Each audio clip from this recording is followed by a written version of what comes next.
What's going on, guys? I have a short video about being on time and why it is one of the most important things you can do in your professional careers. Let's get right into it. There's 3 things about being on time that you have to understand. What I mean by being on time is if you say you're going to be there at 8, you should be there at 8. If you're there at 8:05, honestly, that 5 minutes, you pretty much lost your integrity. And this is not my opinion, it's just reality. The world that we live in, when you say you're going to be there at some time and you're not there, what you've already demonstrated right out of the gate is that you're unreliable and you're untrustable and you're unrespectable. As a professional, and assuming we're all trying to be professionals here, this isn't the amateur leagues. I will often make the analogy that we're in the pros. And if you're in the pros, if the game starts at kickoff and you're not on that field, that game's going to go play and you're probably not going to get to play ever again, right? That's the reality. It is your schedule for a reason. When there's a clock on every game in the major leagues, there's a clock. As far as I know, if you play basketball, football, a game ends when the clock is finished, right? So there's a reason there's a clock, and if you don't abide by the clock, then by default, you're not playing as a professional, you're playing in the Pee Wee leagues, and you're going to get paid for that.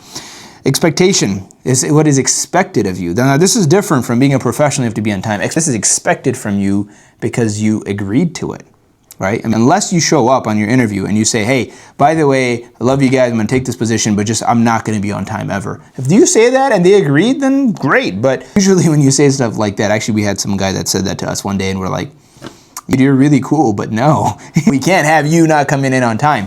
And I mean that, guys. If the meeting starts at 7:45 and you walk in at 8, well, you probably missed half the meeting and you think that it's okay. It's not okay, I'm sorry. And why should you get special treatment when the other guys still abide by it? Why? If you could give us a good reason for that, that's actually buyable, and you can buy it, then sure, we can have that conversation. Again, I'm trying to make fun of it, but really, like, there's a reason that this exists, right? There's a such thing as being on time. In military, if you're off by a minute or 2, people die.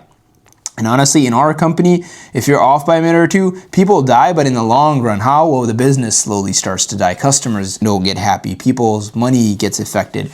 Things get affected, but you die like a really slow death, right? Financial death. And people don't realize that these things add up over time. If you're late every single day for the next 10 years, you're going to lose a lot of money, a lot of growth. And honestly, that's in some sense you lost that time, which is like time was destroyed. And you shouldn't do that. That's, to me, that can be setting yourself back in life. And that's just as bad as financial death. And finally, which is very obvious, if you can't be on time, people can't depend on you. And if people can't depend on you, you will never be a leader, and B, chances are you're going to be the first guy to get clipped when things get tight. Just remember that, guys. I love you all, but I need you to understand something. There's a reason, there's a schedule, there's a structure, and if you don't like the structure, you don't have to work in this company. You can go somewhere where there isn't structure. Maybe that's better for you. But if you want to be a pro, you want to get paid like a pro, you want to grow like a pro, then you have to work and abide like a pro. You have to respect the clock. It's a big part of being a pro. I hope this video helps. See you guys on the next one.